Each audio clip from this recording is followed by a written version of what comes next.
Hey Jake, what's a cicada?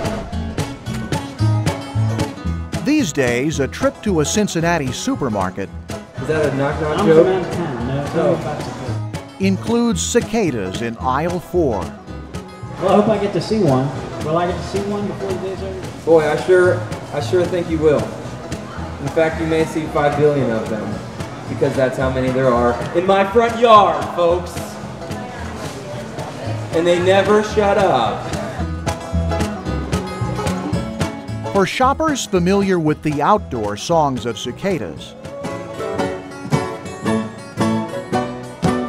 the grocery store offers an indoor dose of cicada blues. 17 years, has it been that long?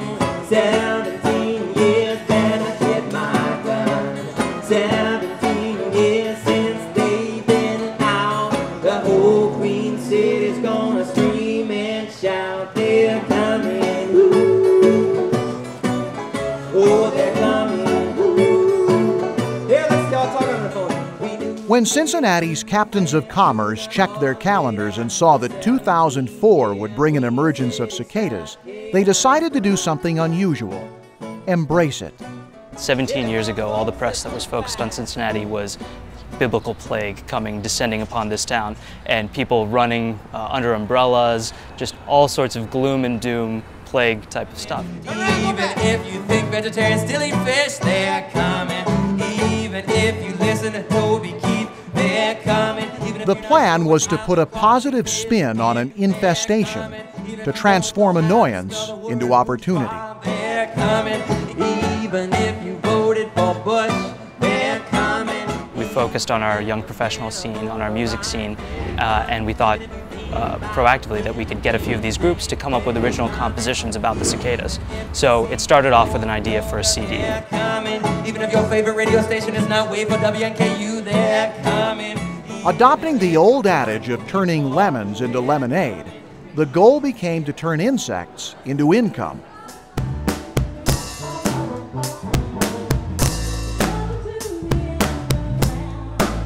We then started into focusing on the economic impact, because the Chamber was very excited about turning this into something where we could promote local business and the local economic community. So we started to partner with local bars and nightclubs, to places that young professionals would be going to spend time, and places that we could take that music and showcase it and highlight it. I can do about 50 wings a day if I have to. When Jessie Smith started making jewelry with a cicada theme, she wasn't sure there would be enough demand to keep her working. Now, cicadas are about all she has time to work on. It's just been phenomenal. I mean, people have come in and special ordered them, and like right now there's a waiting list of several people waiting for the batch coming in tomorrow. Jessie says during the last emergence, people were slow to realize the potential for economic opportunity. I think the reception that they've been getting in Cincinnati this year is just amazingly positive. And it's so different from what I remember in '87. When they came out in '87, it was either people didn't care, you know, they were like, bugs, or else they were, bugs, and oh, we're all gonna die. We just thought since it's pretty rare that we would name it King. It seems everyone in Cincinnati has dreams of using a bug to turn a buck. We might give it to the zoo, see what they can do with it. Meet King, the cicada that solid gold dreams are made of. It hit me in the leg, and I looked down and I said it had blue eyes, and he picked it up and we brought it in my house. It's a blue-eyed cicada, and they said that there's less than 1% of them out of the 5 billion. Ever since this emergence started, rumors have been circulating that somebody at the museum or the zoo was offering as much as $1,000 for a rare blue-eyed cicada. But with 5 billion cicadas in Cincinnati alone, 1% still adds up to 5 million blue-eyed bugs. Talk about a dream killer. And as soon as we saw it, we thought money. And then we found out that they're really not worth anything. So for now, King is part curiosity, part pet. But it could be worse. This is not a common frequently consumed food item. The philosophy in some homes is if you can't beat 'em, They're large pieces of protein. eat 'em. Freshly grated Parmesan cheese. And instead of croutons in this particular thing, we'll go ahead and add some freshly baked winged cicadas. It's a recipe that's been on the shelf for 17 years. Of cicada Caesar salad. There's so many of them here, and everything else is eating them, so why not try a couple of recipes?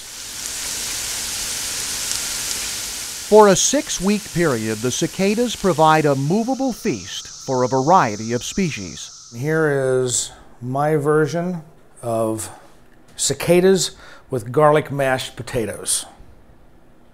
The only correlation between the cicada emergence and other species has come from the Division of Wildlife, and they found that male turkeys taken in this year's turkey season will be of a higher body weight than average years. That seems to go for some people, too. These are our fresh, French fried, deep fried, beer battered cicadas. Here we go. Absolutely excellent. Pure protein, pure Atkins, good for the digestive system, no problems at all. Kind of crunchy, it's got a nutty flavor. Doesn't taste like chicken. Bon appetit. There are even less politically correct ways to deal with billions of cicadas. Remember those kids who hoped to make money by selling a blue-eyed cicada? Well, they've got a new sport they're working on. No name yet, but it's game, set, and match for cicadas. I get stuck in there, then here we go again. Don't look for this game to catch on because billions of pieces of equipment are about to disappear for 17 years. This is really like phase 2 of the emergence. You'll have cicadas start coming out of the ground, transferring to adult phase 1, and then these big intense chorusing centers that you're seeing now is phase 2. And then the third phase is the die-off, essentially, where the cicadas have already mated, they've laid their eggs, and the die-off starts going pretty quickly.